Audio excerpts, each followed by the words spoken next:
I stand up, get up on the ground, BAM! It explodes and I'm my whole face is full of cow shit. What is up, my sexiest people? What is up, my beautiful people? It is me, Mr. Vitaly for the record, coming at you with another storytime video. Guys, let's be honest, recently on this channel we've been getting to know each other a little bit more. And that's why I decided that would be such a great idea to make a video about my upbringing, about my childhood in Russia, where I'm coming from, what I'm all about, my family, and how did I manage to survive. Okay, actually I'm kidding, my childhood was pretty great, I have nothing to complain about, I had a loving family, but obviously there is always a dark side to every story. So without further ado, let's get started. Oh, and by the way guys, I totally forgot to mention, please don't forget to like this video, cause you guys are the only thing that keep the show going, truly. And of course, subscribe to Vitaly for the record, cause I'm trying to hit 10,000 subscribers on this channel ASAP. We need to do it, so if you're new, welcome, welcome, welcome to our gorgeous, sexy, legendary family. And now, let's get to my history. So, one thing that I do want to mention is I'm the definition of a country boy. Yes, you guys, I grew up on a literal farm with my parents and I lived there till I was 18 years old. And then, when I turned 18, I moved to a big city in my region to go to the university, to the college, which I later dropped out of. So basically, I was raised in this very small, tiny village, tiny country with a population of 5,000 people in southern Russia. And by the way, fun fact, whenever people ask me, whenever Americans ask me where I'm from, where exactly in Russia, I always say, it's like Louisiana here in the States, but in Russia. I hope you get my reference. But anyways, as I've said, growing up we had a lot of animals on our backyard. To this very day, my parents have a huge farm in their backyard. And obviously, coming from such a small town, it was really tough to find friends and people that like the same things as you do, which once again, in my village it was not existent. Nobody liked American pop culture, emo, subculture shit, none of that stuff, sadly. Well, they had no taste, let me tell you. My only circle of people were my classmates, but once again, I was communicating with them and I had them in my life. Not by my own choice, but just because we were classmates, you know what I'm talking about. So obviously, I had to find my own outlet into the society that I wanted to be around with, and for me, that was the internet. Oh, and by the way, before we get into my internet saga, I do want to mention that from the very young age, I was such a daydreamer. I always was not afraid to dream big. I was so freaking delusional as a kid. When I just started learning English in the first grade, I remember I immediately got so obsessed with it. I only knew like a few expressions. For example, London is the capital of Great Britain. I remember I knew that sentence, and then hello, my name is Vitaly. And I've gotten obsessed with this language so much that it immediately became my childhood dream to one day visit either United Kingdom, London once again, or United States, which is my country now. Look who's winning now, baby. But anyways, when I was 7 years old, I had this very strange activity. Looking back now, that was kind of weird and I'm surprised my parents did not get rid of me or something. So the thing is, I would literally grab a piece of paper, just random paper, and I would write down in English the most important detail. Something like, hello, my name is Vitaly. I go to school, I live in Russia, I'm 7 years old, and my goal is to visit London. So whoever reads this letter, please get back to me. And then I would write down my address in English too. So, and the point of that whole letter was, attention you guys, I promise I'm not crazy. So, when the weather would get so windy, I would go outside with that letter, fold it like this and throw it in the wind. Yes guys, in actual wind. And I was 100% positive that the wind would catch my letter and somehow it would transport it all the way to London. I know you guys. I legit believed in this. And I would always picture this moment when some random British person going on their walk and sees my letter flying somewhere in London and he grabs it. And it says, hello, it's Vitaly, I'm from Russia. For some reason, you know, it was my only outlet or connection to the foreign culture. Because once again, where I'm from, even daydreaming about other countries or living in another country, God forbid, was not existent. Because 95% of people where I'm from don't even have international passports to travel with, to begin with, you guys. So that's how delulu I was. And by the way, I don't remember what was happening with my letters once I was throwing them out of my window or whatever, but I preferred not to look at them because I was like, if it's gonna just fall on the ground, I'm gonna be so freaking depressed by it. I definitely preferred not to know that it didn't go all the way to London.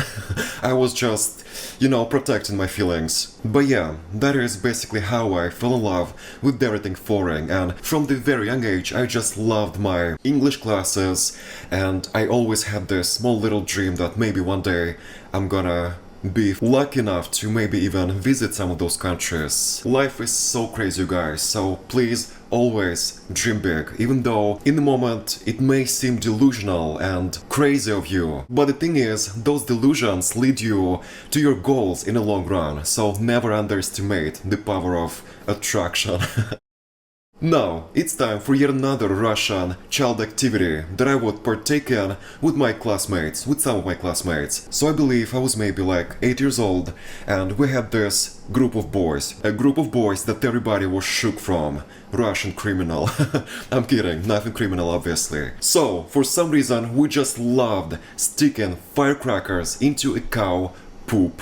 Into cow turd, light it up and watch it explode. And that is where this encounter comes into the picture that I wanna tell you about. So, during one of those activities, we found some cow poop somewhere in the field, and my classmate was like, Vitaly, now it's your turn to explode this piece of shit, like literal piece of shit. And I go, say no more.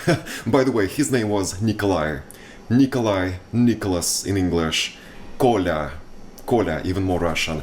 But anyway, so I was like, say no more, I'm gonna freaking do it. But there was this little small rule. The moment you stick it in the cow poop and light it up, you have to run away for your life, before all that shit explodes onto your face. Well, guess what happened, you guys? I lighted up the firecracker, all ready for this mission, and my classmates ran away at that point, like a few meters away. And for some reason I did not have enough time to run away. I don't remember what exactly happened, because I was maybe fixing the firecracker. The main point is that entire piece of a cow shit exploded into my face. Legends! This shit was everywhere, on my face, on my hands, on my clothing, and to be honest, thank God that my face was not that close to that firecracker, cause otherwise I feel like my eyes would have fallen out at that moment. And I didn't expect it to, guys, just picture this. So I light it up, I stand up, get up on the ground, BAM! It explodes and I'm my whole face is full of cow shit. If you did not have this type of childhood, I don't know what to even tell you. And to be honest, legends, regardless of the outcome of that situation, even though my face was full of shit, I'm so freaking grateful that I was able to witness a real childhood before all of the TikToks, phones, iPads, iPhones, Jesus good lord, God forbid. I feel like my generation was kind of the last one to experience all of that beauty of life, beauty of childhood. Now, legends, are you ready for the story number 3? This story is titled An Unfortunate Girl Crush. Yes, you heard me correctly, girl crush. And before I get into this story, I do want to clarify something. Growing up, I had 2 or 3 girlfriends.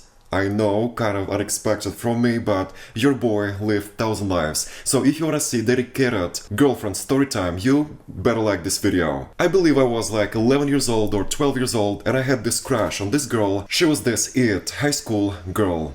And all of the guys around me obviously were having crushes on girls, chasing them or trying to get their attention and all that stuff. And obviously I wanted something too. So I found this crush, this girl crush.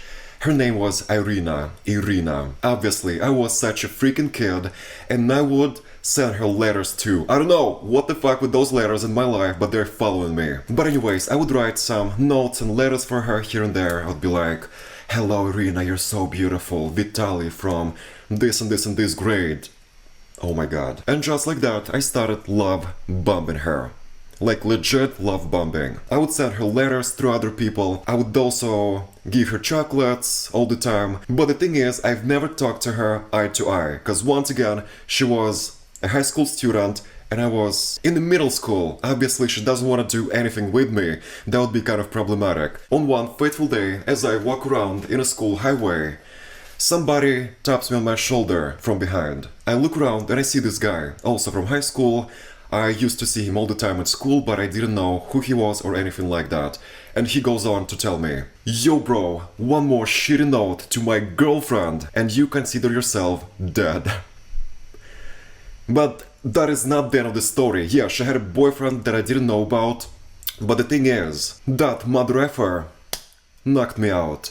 In front of the whole school, you guys. Everybody witnessed it. Everybody and even that girl. Well, that was kind of embarrassing, not gonna lie. I don't know exactly my reaction to that or how it all ended, but I remember exactly that he knocked me out. I fell down on the ground, black screen, and everybody's laughing. See guys, I mean, no wonder why I had this trauma of rejection and fear of rejection to begin with from a very young age. So yeah, I was involved in drama ever since I was a little kid, and what about you? Now, let's get into my online saga. So, in 2008, when I was 10 years old, my parents bought me my first ever phone, my first ever Nokia phone. If you haven't had this phone in the 2000s, are you sure we can be friends? I'm kidding. And also, around that time, I started heavily getting into all that emo culture, scene culture, subculture, goths. You know, I was obsessed, and it was a prime time. It was a peak of that era. And obviously, where I'm coming from, there was no cool people whatsoever. I mean, like from scene or emo. And that's why I started slowly escaping into the world of chat rooms, into the world of different websites where you could talk to people. And that is where I met so many amazing and iconic pen pals that I eventually started exchanging mail with and letters. See guys, letters follow me all my life, through all my childhood. I remember all of a sudden I started having so many amazing friends from all over the Russian Federation. Russian Federation sounds so serious. And once again, eventually we became a mailing pen pals. And by the way, one activity that we love to do, cause we all were such crazy music fans, me and my friends, online friends, would exchange posters in mail. For example, I had this really cool girl, she was an emo girl from Moscow. And she was like, "Vitaly, do you have any Tokyo Hotel posters? Because I really love that band and I'm willing to exchange your posters onto something that you like, that I don't use, you know, on my wall." And I was like, "Yeah, sure, let's do it." And I remember I sent her a whole package, a whole freaking pack of Tokyo Hotel, the emo band, posters. And she, in return, sent me a lot of posters with Linkin Park. Oh my goodness, you guys, I was so happy because for some reason in the magazines in my village they didn't sell magazines with Linkin Park. They didn't have posters with them.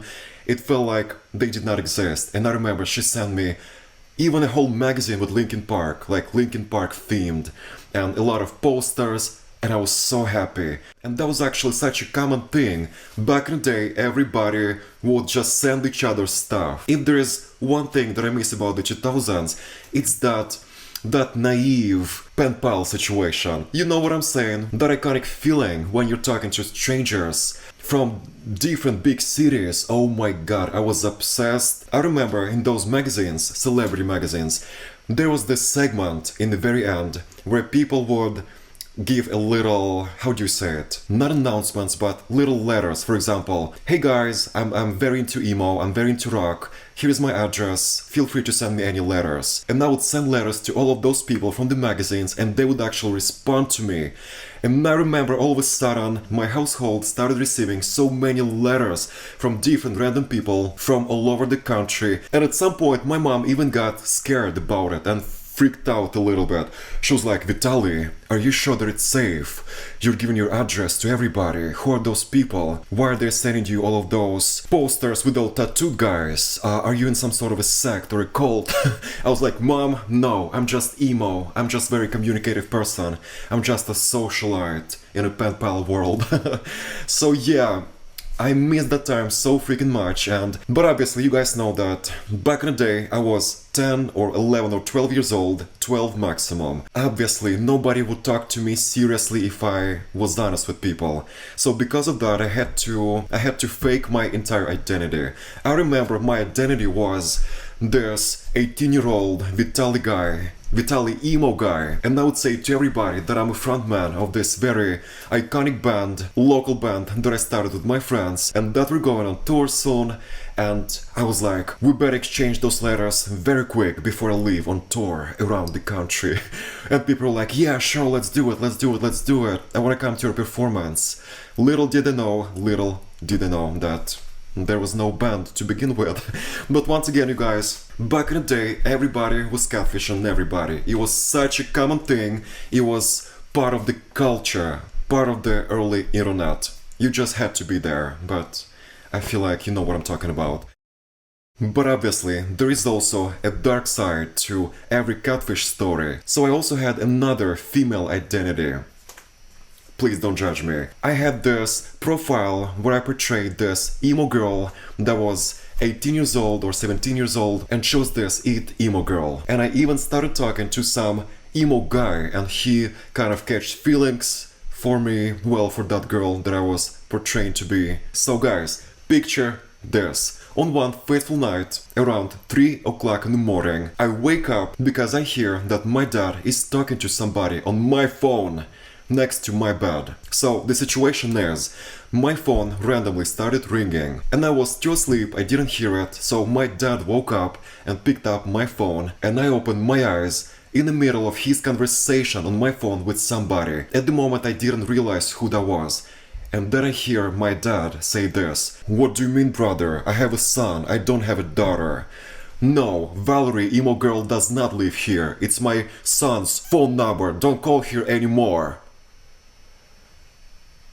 To say that I freezed in bed would be an understatement of the century, my legends. I remember laying there in that bed, frozen AF, just because I just realized that my dad was talking to my online boyfriend, who doesn't even know that I'm a fake. Oh my god, I was shocked that night. And I remember the next morning I woke up and my dad comes up to me and goes, "Son, don't pick up your phone from random numbers, cause last night some weirdo creep was calling your phone. I feel like he got your number wrong. He was asking for some Valerie girl. I said that I have a son, so don't pick up that phone." And I'm like, "Sure, Dad, sure, such a creep." But in the moment, I'm like, wow, that guy's fantasy about this Valerie girl came crashing down in that 1 second when my dad picked up. And of course, that same day, that guy left me a very angry message. He was like, "I believed you, but you're fake. You're an ugly bitch." And he blocked me. So yeah, as I've said, catfishing also has a very dark side to it. But once again, it was such a common thing and everybody that I was talking to also catfished me. So it was mutual. It was mutual yet so freaking iconic. Okay, my beautiful people, and with that being said, I feel like that's gonna be it for today's video, for today's chapter. It was kind of experimental story time about no drama, just my history, just my upbringing. So if you like this type of videos, please don't forget to hit that like button, cause you guys are the only thing that keep the show going. And I will see if you active enough, I'm gonna make a part 2. And of course, subscribe to VitLegend for the record, cause I'm trying to hit 10,000 subscribers on this channel finally, and hopefully one day we're gonna be able to do it. Okay, my legends, I'm gonna be waiting for you in the comment section down below. Let's discuss my messy childhood, and remember, your ex is effing toxic. The best way to make them bitter is to become successful. I love you, legends.